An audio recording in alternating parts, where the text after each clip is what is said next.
đừng tối.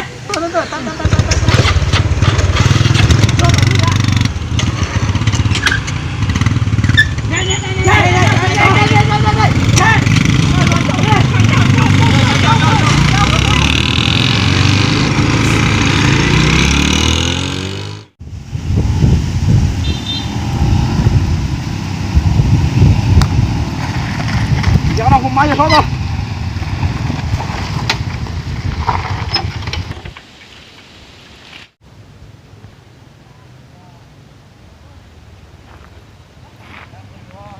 Mới bắt để tao nó.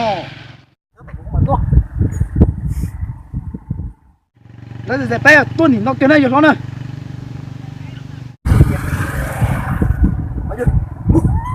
Mới bắt đi rồi. Gì?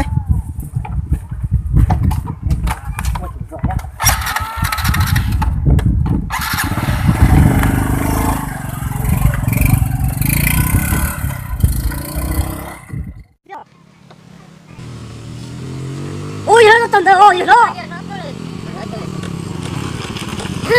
Bạn đây nữa từ. Bạn đây tôi đi từ mua chốt cao.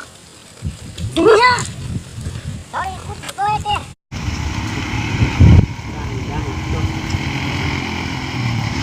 Thôi. Thôi mà đây. Đây.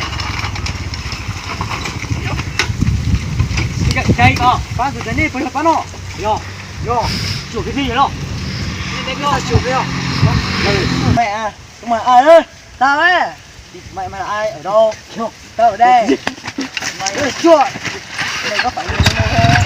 Tao đâu rồi. Cái gì thế ơi? Mẹ ơi. Chưa bảo tao à?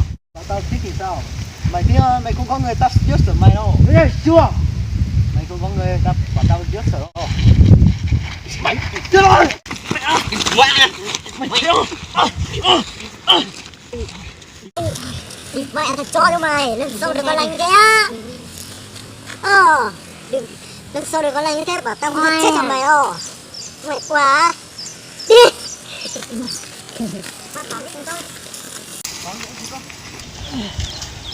Đến nó không phải sát tam bộ đi.